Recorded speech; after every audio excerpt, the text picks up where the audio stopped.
केंद्र सरकार की ओर से देश में गुड्स एंड सर्विस टैक्स लागू करने की तैयारियां की जा रही है। 1 अप्रैल 2017 से देश में जीएसटी लागू होने की संभावना है। इसे देखते हुए सॉफ्टवेयर कंपनियां जीएसटी सॉफ्टवेयर बनाने में जुट गई है। फिलहाल इसमें डेस्करा सॉफ्टवेयर सबसे आगे नजर आ रही है, जिसने कई देशों के अध्ययन के बाद सॉफ्टवेयर तैयार भी कर लिया है।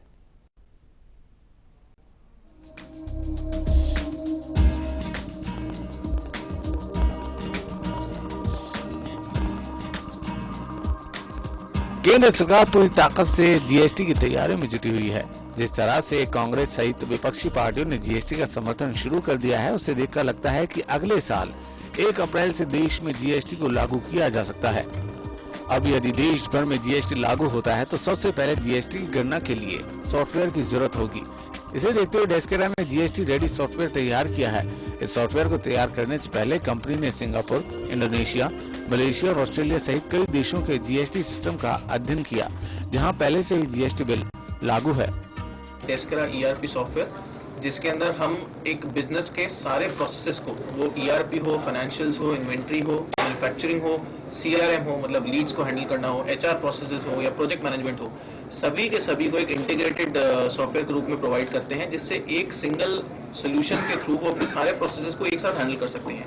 इससे इनको सबसे ज़्यादा मदद इसलिए मिलेगी, आज की तारीख में जो बिजनेस हाउसेज हैं वो किसी प्रोसेस के लिए एक सॉफ्टवेयर यूज कर रहे हैं, दूसरे प्रोसेस के लिए दूसरा सॉफ्टवेयर यूज कर रहे हैं, ईआरपी के अलग सॉफ्टवेयर यूज कर रहे हैं, तो कई जगहों पर उनको एंट्री करनी पड़ती है। एक ही एंट्री को 4-4-5 बार बंद करना पड़ता है, फिर उनको ट्रैक करके एक जगह पर रिपोर्ट्स बनती हैं।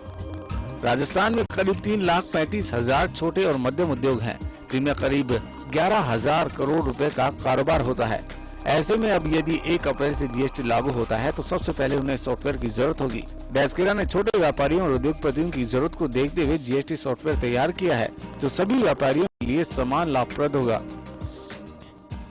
इस प्रोडक्ट का बेसिक है cloud plus integrated ERP plus manufacturing and all, जितने भी अलग अलग डोमेन्स बताए, तो इन सारी जगहों पे मैन्युफैक्चरिंग इंडस्ट्रीज बहुत ज़्यादा है। जैसे नीमराना और भिवाड़ी में तो ऑब्वियसली है ही, राजस्थान और भीलवाड़ा में सबसे ज़्यादा टेक्सटाइल हब है।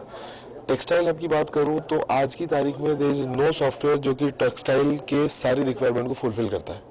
तो ये software will be a great benefit for जो भी टेक्सटाइल के इंडस्ट्रीज हैं या मैन्युफैक्चरर्स हैं जितने भी, वो उनके बहुत फायदेमंद होगा। सिमिलरली हैंडीक्राफ्ट के साथ साथ जो एक्सपोर्ट है, जो जयपुर में बहुत ज़्यादा है, तो we will focusing on that also. Garment हो गया, ज्वेलर्स हो गया, इन सब पे हम बहुत फोकस करने वाले हैं। See this is a integrated application, जो कि अभी आज के रेट में जो एंट्री लेवल सॉल्यूशंस हैं मार्केट के अंदर, और एक जो लार्जर एंड एप्लीकेशंस हैं जैसे जो बड़े ईआरपी हैं, उनके बीच में मिडिल साइज एक ईआरपी की it was deadly requirement in the market, that too also in cloud based, जो कि एंड टू एंड रिक्वायरमेंट को फुलफिल करें, एचआरएमएस से लेकर complete manufacturing to the last mile. तो ये सारी एप्लीकेशन ये ऑलरेडी हैंडल करेगा। जहाँ तक जीएसटी की बात है, it will be simplified because multiple taxation है, वो एक सिंप्लीफाइड हो जाएंगे। तो हालांकि जीएसटी को लेकर सॉफ्टवेयर कंपनियों ने अपनी तैयारियां शुरू कर दी है, लेकिन जब तक जीएसटी की दरों पर सहमति नहीं बनती है, तब तक ये कवायद अधूरी है। इसके लिए अभी सभी कंपनियों को जीएसटी काउंसिल के फैसले का इंतजार करना होगा। एवन टीवी के लिए बीके शर्मा, जयपुर।